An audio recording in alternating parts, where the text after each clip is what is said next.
ఓం నమో శ్రీ లక్ష్మీ వెంకటేశ్వరాయ శ్రీ మహాగణాధిపతి నమ. గురవే సర్వలోకానాం భిషజే భవరోగిణాం నిధియే సర్వ విద్యానాం దక్షిణామూర్తయే నమ. ప్రేక్షకుల నమస్కారాలు తెలియజేస్తూ మనం ఈ వారం రాశి ఫలాలు తెలుసుకుందాం.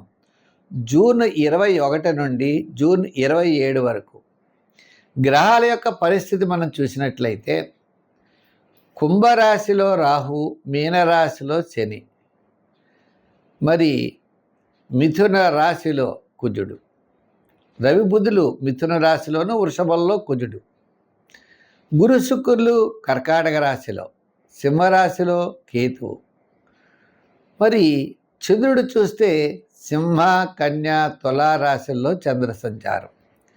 ఈ విధమైన గ్రహముల యొక్క సంచారంతో ఈ వారం రాశి ఫలాలు మనకి తెలుసుకుందాం. ఇక్కడ ఒక విషయం అన్నది, వ్యక్తిగతమైన జాతకాల్లో బలం ఉన్నప్పుడు కొంతమందికి పనులు జరుగుతాయి. వ్యక్తిగత జాతకాల్లో బలం లేనప్పుడు మనం గోచార ఫలాలు కూడా మనం చూసుకోవాలి. అంటే గోచారంలో బలంగా ఉండి వ్యక్తిగత జాతకంలో బలంగా ఉంటే ఆ వ్యక్తికి తప్పనిసరిగా పని అవుతుంది.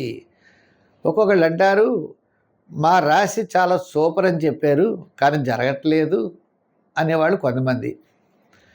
మీరు చెప్పేవి జరగలేదని చెప్పేవాడు కూడా ఉంటారు. ఎందుకంటే వాళ్ళ రాశి కరెక్ట్గా తెలియాలి కదా. మరి వాళ్ళు పుట్టినప్పుడు వాళ్ళు ఏమి నక్షత్రంలో పుట్టారో వ్యక్తిగత జాతక బలం కూడా ఎక్కువగా ఉంటుంది. ఇప్పుడు మనం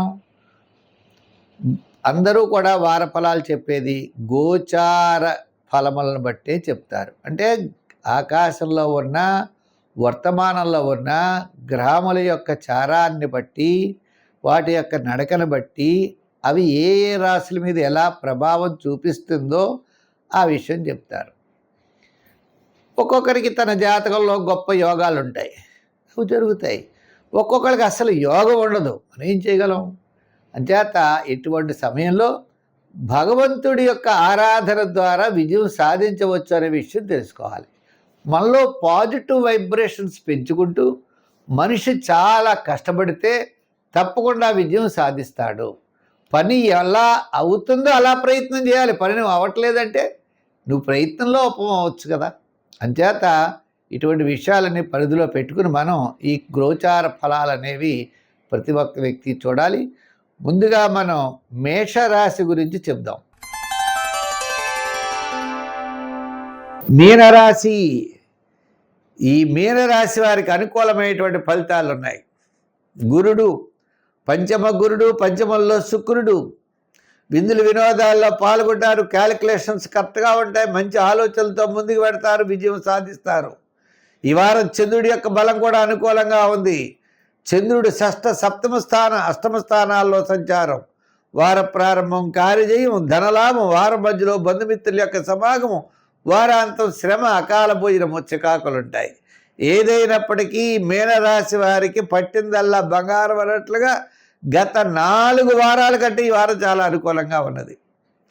వీరికి శని ప్రభావం ఉండొచ్చు, కానీ గురుడు చాలా అనుకూలంగా, మంచి రాశ్యాధిపతి అయినటువంటి గురుడు మరి కర్కాటక రాశిలో ఉచ్చక్షేత్రంలో ఉన్నాడు కాబట్టి, లగ్నాన్ని చూస్తున్నాడు కాబట్టి ధైర్యము, స్థైర్యము అని అన్ని విధాలా కూడా చాలా ప్రోత్సాహకరంగా ఉన్నది. అంచేత విద్యార్థులు కావచ్చు, రాజకీయ నాయకులు కావచ్చు, మహిళలు కావచ్చు, గతం కంటే సమస్యలు తొలగి అనుకూలమైన ఫలితాలు ఉంటాయి. వ్యాపారస్తులు కూడా వ్యాపారంలో డెవలప్మెంట్స్ ఉంటాయి. ఆర్థిక ప్రోత్సాహం, ఆర్థిక లావాదేవీలు చక్కగా జరుగుతాయి. ఇదివరకు ఏ విధంగా స్తబ్దతగా ఉన్నటువంటివి మళ్ళా కదలికలు బయలుదేరుతాయి. కోర్టు వ్యవహారాదులు అనుకూలిస్తాయి. చేత మొత్తం మీద ఈ రాశి వారికి చాలా అనుకూలంగా ఉన్నది. సంఖ్యల్లో 3, రంగుల్లో ఎరుపు, ఆరాధనలో నవగ్రహారాధన, శని భగవానుడిని పూజించడం, ఆంజనేయ స్వామికి చక్కగా తులసి మాలలు వేయడం, అలాగే వెంకటేశ్వర స్వామి వారు కూడా తులసి మాలలు వేయండి, విజయం సాధిస్తారు.